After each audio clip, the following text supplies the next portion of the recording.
Hi guys.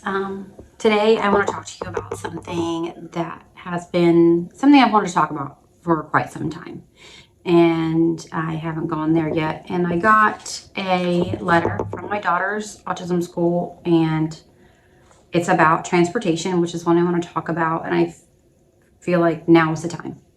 Even when the school is sending out a letter about transportation for your child, it's time to have that discussion.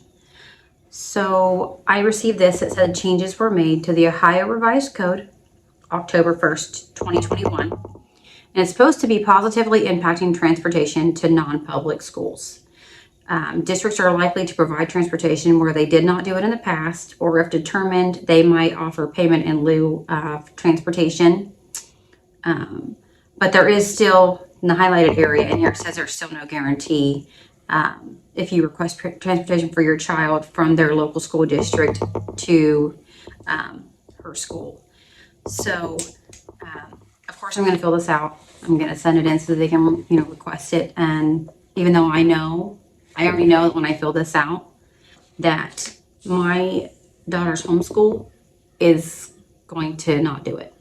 I know good and well already that they're going to tell me no because they've already told me no more than once.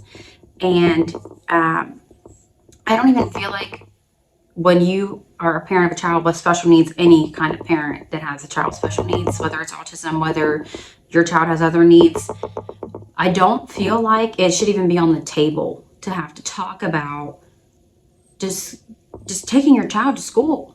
It shouldn't even be a discussion. It should just be done. I feel like the law should be changed where regardless, school should have to transport your child with special needs wherever it is that they are going to go to school, because Molly receives an autism scholarship for her school.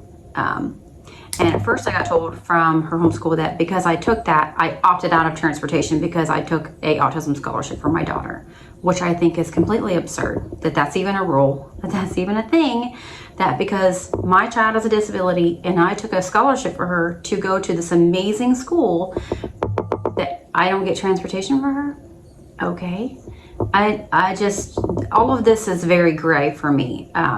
Coming from my standpoint, and I am a mom, and I have the parent frustration. I have the mama bear mentality where I want what's best for my child, just like my other two children that attend their homeschool here.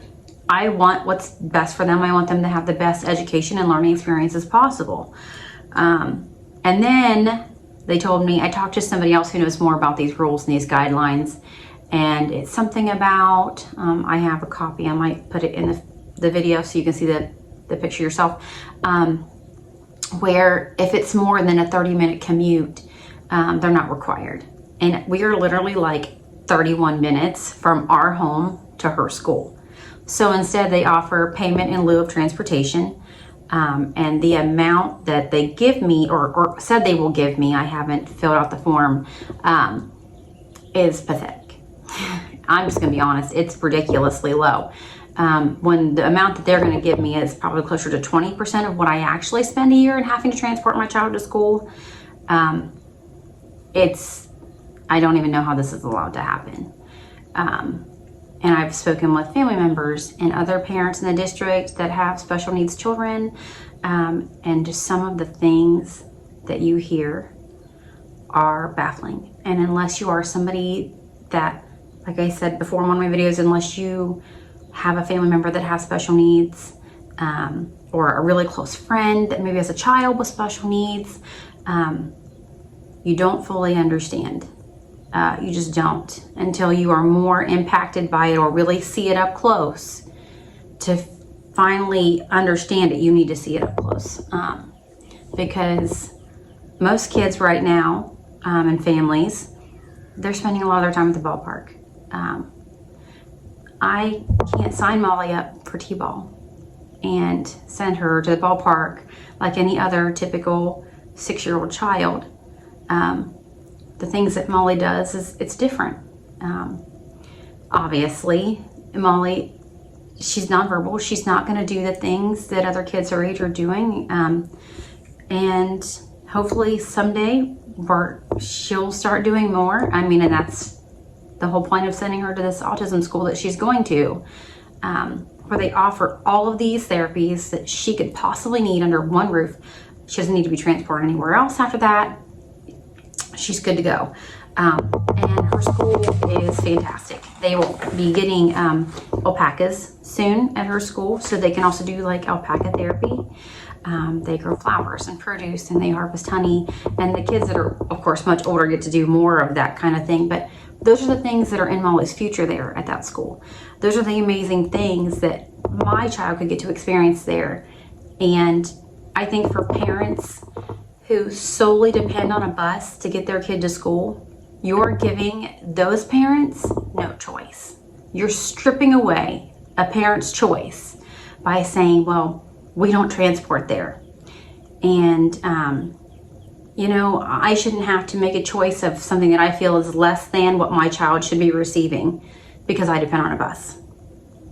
And it's not fair. In a world where we're all about choices and we're all about people should get to do what they're comfortable with, and we're all about trying to make everybody comfortable, why is this a thing? I don't understand. I guess I don't have a lot of words except for the frustration of why it's even an issue. I stay at home. We have 3 daughters. I stay at home.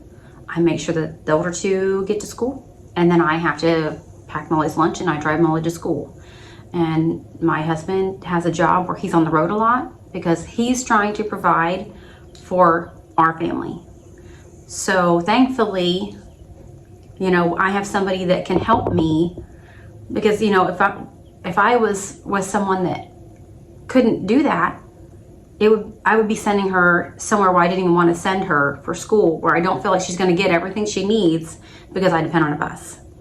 I don't feel like other parents in that position should have to choose, well, I guess I'm just going to have to send him here because, like, with my job, I can't quit my job, or my husband and I, or my boyfriend and I, or whatever, we both need to have our jobs. Like, we really need our jobs. That's not a choice for us to have someone taking them to school. I can't take them, and maybe you don't have family that can help you take them. You're bending those people over and making them make a choice that they probably would choose differently if it wasn't such a problem.